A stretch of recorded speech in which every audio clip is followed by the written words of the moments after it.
Welcome to the Hidden Orchard podcast, a radical exploration of spirituality, science, and the Bible from a Jewish perspective. Each week we'll look at a new topic and dive deep into the texts that inspire and enrich our lives. So whether you're a seasoned expert or just curious about a topic, there's something for everyone. So sit back, relax, and we'll get to today's episode in a bit. But first, if you haven't done so, visit thehiddenorchard.com and subscribe. It's free, and you'll receive access to content and weekly emails. There you can also subscribe for a paid membership and get access to everything on the site and be the first to hear about online study opportunities where you can meet and interact with other people on the journey. Don't forget to like and subscribe, and if you have an idea for a topic, reach out to me at thehiddenorchard.com. Now, let's get to today's episode.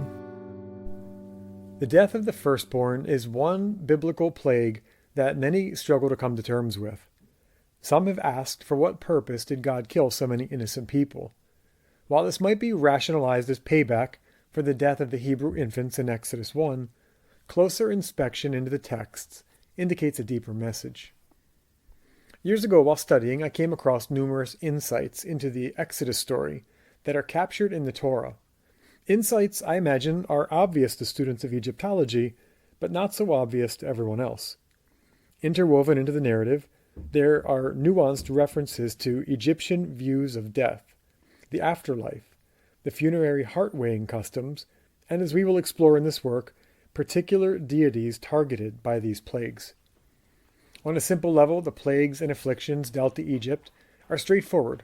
They're punishments or hardships intent on swaying Pharaoh's mind. From start to finish, Jewish tradition tells us that these afflictions spanned 12 months. Bringing us back to the month of Nisan for the final act, the death of the firstborn. Most of these plagues might be considered reasonable consequences for Pharaoh's stubbornness. This final plague, however, the death of the firstborn, is one that some struggle to come to terms with. Again, why did so many have to die? And what's the connection? As hinted above, Jewish tradition teaches that each of the 10 plagues inflicted upon Egypt was an assault on a particular deity. We see this in the Jewish tradition in the reading of the Haggadah, read during the Passover Seder. But strangely, despite the vast destruction of the previous afflictions, the slaughtering of a lamb seemed to be treading on new ground. There are early warning signs of this in Moses' discussions with Pharaoh. We get the sense that the specifics of God's commandment for the lamb may actually trigger the Egyptians. Exodus 8:21 and 22 says, "Then Pharaoh summoned Moses and Aaron and said, 'Go and sacrifice to your God within the land.'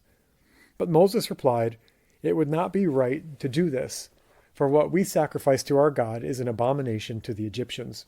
If we sacrifice that which is abominable to the Egyptians before their very eyes, will they not stone us?'" Moses, raised amid Egyptian culture, understood that offering a lamb, or a ram, depending on how it's translated, would be extremely troublesome. If the Egyptians were to witness this, this would trigger anger. With this knowledge, Moses suggested no less than a 3-day journey to prevent the Egyptians from seeing what they were about to do. 3 days, why so far away? What was it that the Egyptians could not see? In the rabbinic literature, we learn that the animal to be slaughtered, a lamb, actually represented a particular Egyptian deity. This begins to help us close in and understand Moses' hesitation. But it gets deeper. We may uncover a new dimension of how the lamb is connected to the death of the firstborn. Think back to the story of Exodus. The death of the firstborn was a catalyst that ultimately broke the back of the nation of Egypt. Through this event, an opening was created for the Israelites to flee. It also seemed to sever the Egyptian bloodlines in a significant and irreparable way. This particular affliction happened in the month of Nisan, according to the Jewish calendar. The word for miracle, nes, shares the same root as Nisan, hinting that Nisan is a month of miracles, you could say. And indeed, we see that in the text. In the ancient Kabbalistic text, Sefer Yetzirah, it explains that this is because the month of Nisan is most aligned with the divine name, which creates a powerful flow of divine energy at this time. Commentator Nachmanides tells us that Nisan coincided with the Egyptian astrological sign of Aries. Aries is depicted as a ram, and this was Egypt's primary astrological sign. In addition, Aries was at peak strength in the middle of the month when the Passover occurred. This starts to move us closer to understanding Moses' concern. More than a random affliction, this event seemed to denote a timely cosmological showdown, and it gets better, as we will see.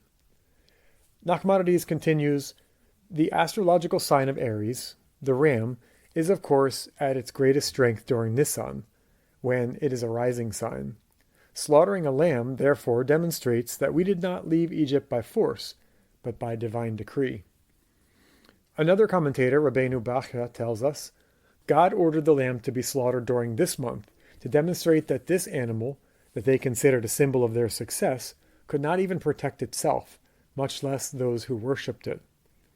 The Pesach offering was not a sin offering, as many people think. On one level, this offering represents an active demonstration of faith in God, the Creator God, and it's a flagrant rejection of the Egyptian religious system and its subsequent deities. But looking deeper, I wondered, is there an actual God, a connection to the lamb? Indeed, there is. If I'm pronouncing it right, the name is Num, Khnum. And there are various versions of this name, but we'll go with Num for now. And like others, Num represented an aspect of fertility and life. What's most striking to me is that Num was believed to have been the creator of humankind, according to Egyptian mythology. Known as and this will sound familiar, the divine potter, Egyptian tradition recounted how he fashioned humans from the mud of the Nile. Another name he was known by translates as the Lord of created things, or an extended version is the Lord of created things created from himself. As one source shares, he was responsible for the creation of humans from the clay of the Nile River. Then he held the clay statues toward them to Ra, the sun god, to give them life. Then the souls of humans were placed in the womb to then breathe and exist on earth.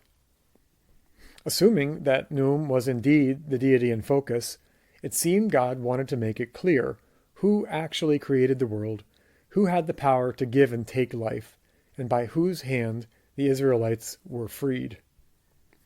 This show of force was for a specific purpose, and it connects us to the death of the firstborn. God indicated this idea.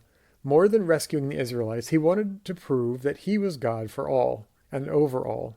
Exodus 7:5 tells us, the Egyptians shall know that I am the Lord, when I stretch out my hand over Egypt and bring out the Israelites from their midst. It makes me wonder how much depth is hidden in these writings and how much context we are just simply unable to grasp. How many more allusions are captured in the Torah that an original audience might have inherently understood? This is why I find the Jewish tradition invaluable in understanding these deeper insights. Nevertheless, the dichotomy resonates through modern times, where seeking the Creator might be countercultural, and acts of faith might be perceived as triggering, even defiant. That's it for today's episode. I hope you enjoyed this topic. Remember, you can find more information at thehiddenorchard.com. If you liked what you heard, please leave a review and share this podcast with your friends. We don't really engage in marketing, so it's word of mouth and references like that really help spread the word. Also, I want to say thank you to those who subscribe to the site and those who support the Hidden Orchard Project financially. Without you, it wouldn't be possible, so thank you. Thanks to everyone for tuning in, and we'll see you next time.